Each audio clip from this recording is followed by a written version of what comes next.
Oh shoot. Oh, I dropped it. Okay. Man.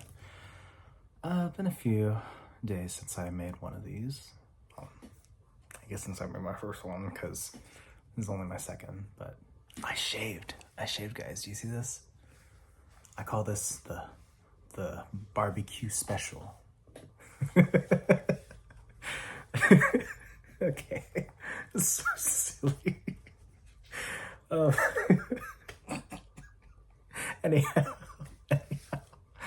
um, so I decided I think I'm gonna.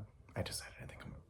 I decided to write notes on this, or like on these little talking things, because I feel like I'm a bit more articulate when I write my feelings down or write my thoughts down. Helps me really figure out what I want to say. It's like I'm a book right here. Video ideas. And today's thing I wanted to talk about is, well, I wanted to tell you about something I realized. I cry a lot nowadays. And I think that's a good thing. I think that's a good thing. You know, because I mean, I used to hate crying, really. I really just hated it. It felt like I was losing something. It felt like I felt helpless a lot of times. And I think that was because a lot of the times when I was crying, I was feeling pretty helpless. I was in a situation where I wasn't able to change anything about my circumstances, and that sucks, you know? Or, you know, there were times I was stressed out until I started crying, you know? And that's not a great place to be.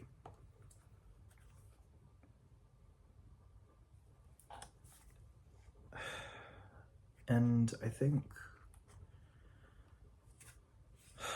that aversion to crying really ramped up after a while. I think, you know, there were days I spent trying not to cry because I didn't want to feel helpless like that again. And I'm not really sure when I decided I was comfortable crying, you know? To tell you the truth, I don't think it was one moment. It was a lot of small ones. I think a lot of things in life are like that. There wasn't any one moment where I suddenly decided that I would be comfortable crying, but there were a lot of moments I chose to cry, even though I was uncomfortable with it, and it felt really nice, actually.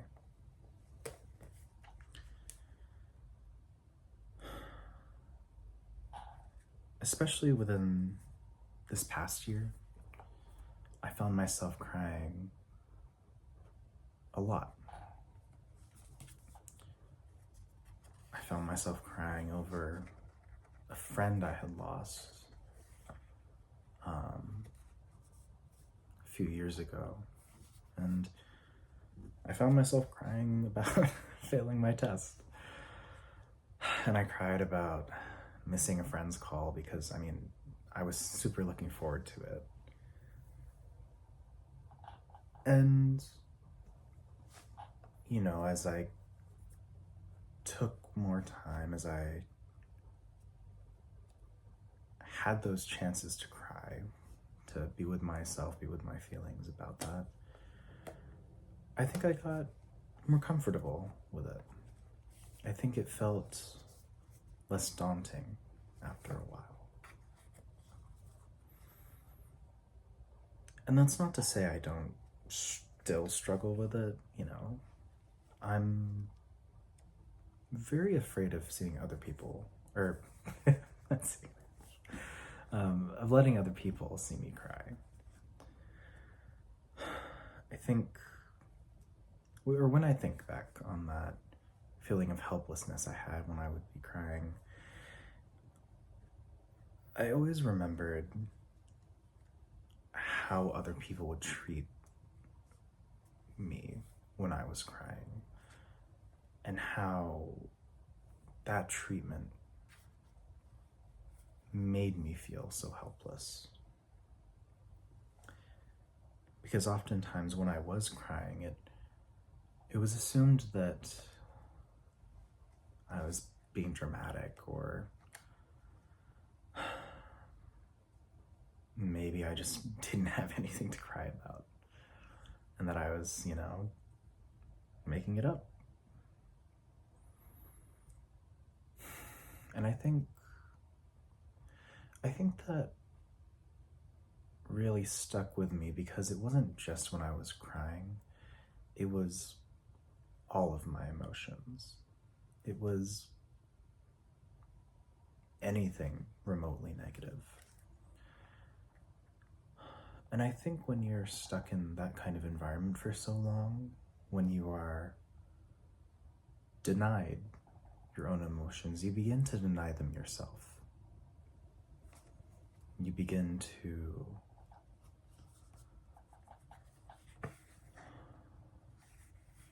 you begin to believe what people say, because, well, that's your reality. Because even if my emotions were perfectly reasonable, when you are in an environment that tells you over and over again that you don't really have anything to cry about, that you are really just sad for no reason, that there's something wrong, and not with your environment but with you, that the fault is on you, you begin to believe it. And I think for a long time that really contributed to how afraid I was. And so, well, I've made a lot of progress, I think, emotionally, and I feel very comfortable crying on my own. I think I still struggle to cry in front of other people.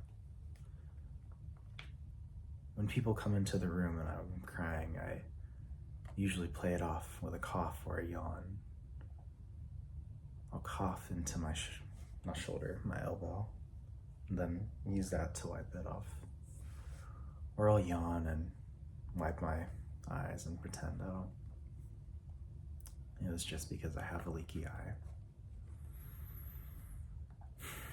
And I think those acts are ways to protect myself. They're ways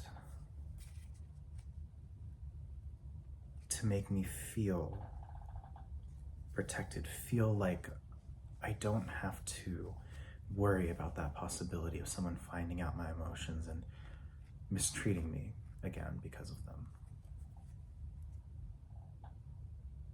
And if you've studied psychology or anything like that, you might have heard of Maurer's two-factor authentication. Not two-factor, two-factor authentication. Two-factor model. And it's about phobias, but I think it applies to a lot of things. It combines classical and operant conditioning, where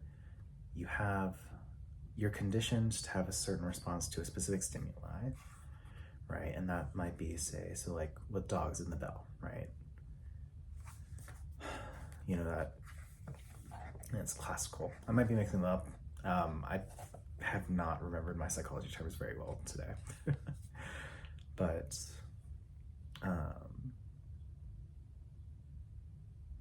with the dogs, right? So you have a classic conditioned response, and that conditioned response, maybe not the dogs, right? So maybe a gunshot, right? So like they might associate, say, a person with a gunshot because, you know, someone fired a gun at them or something like that. And so then they might growl or bark or be aggressive as anyone who is um, wielding a gun or anyone who looks like that person, right? And what the two-factor theory says is because that action, that aggressive behavior makes them feel safer, it gets rewarded. And so it strengthens. It not just strengthens that behavior of, you know, protecting yourself, but it strengthens that fear. Because if you feel safe avoiding or protecting against this thing, then obviously it must be something to fear. But anyhow. So I think it's something that's quite a strong instinct. And if I am being honest, I don't know if I've spent enough time with people to really feel comfortable sharing that with them. And maybe that's just because I already have a very high bar is maybe not the right word, but for lack of a better term, a high bar for who I let know more intimate details about my life. But anyhow, I'm not really sure if it's convincing, to be honest, or if people are just not sure how to react to it. I don't know. I think about that sometimes. But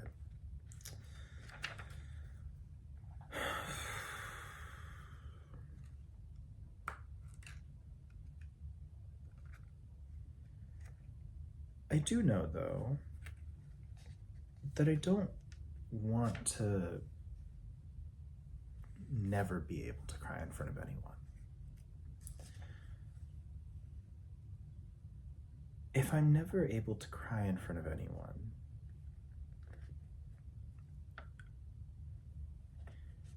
either something is very wrong with my environment and I'm surrounded by people who I cannot trust with my emotions, or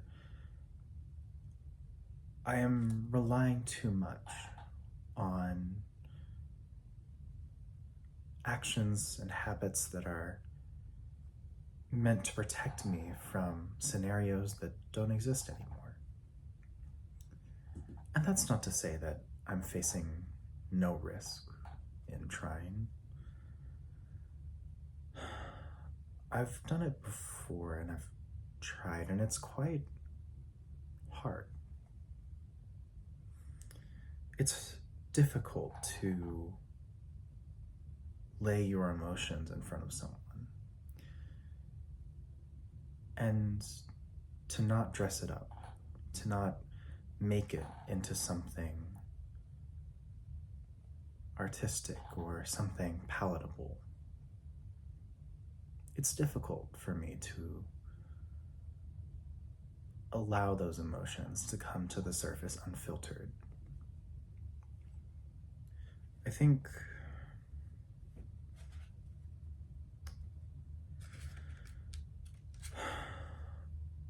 I really do think that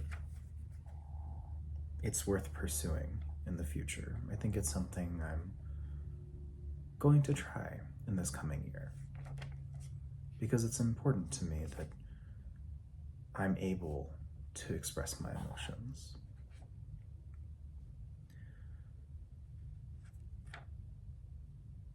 Even in this past year, even if I haven't made as much progress, you know, as other people or as I might want to, it's progress nonetheless. And I can say for certain I'm in a much better place than I was before. That I'm not just happier, I'm more content. Because I think,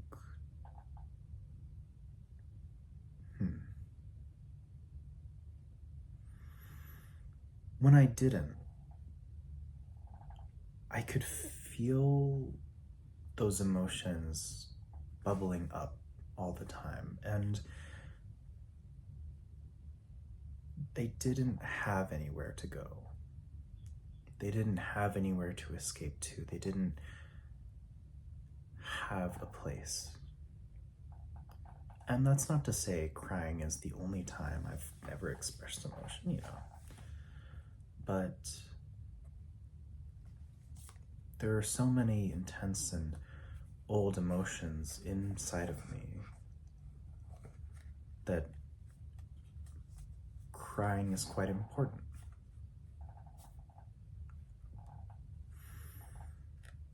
And so instead of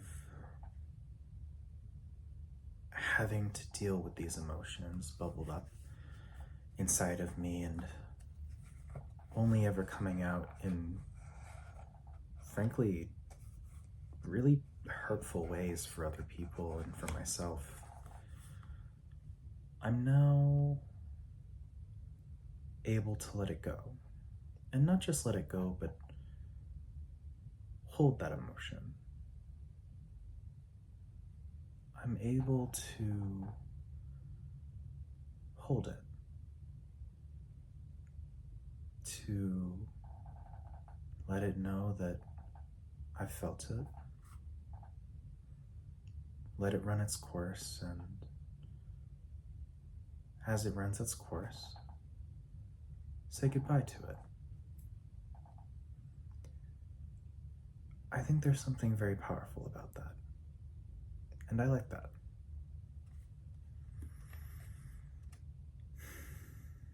And sure, it doesn't change what I was crying about.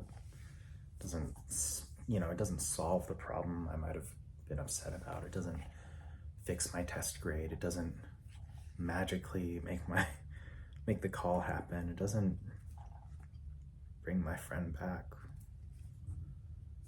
But it means I have the chance to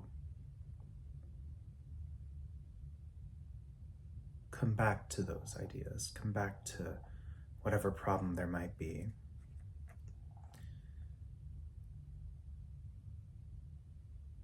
and fix it. And not all things can be fixed, but at the very least, I can look at it without feeling so terrible. That's not super eloquent, but I'll say I'm not really used to talking one-on-one like this. I do public speaking. I'm honestly more used to talking to a crowd. And very much not about myself, but, part of that expressing emotions, or part of expressing your emotions is practicing, getting comfortable with it.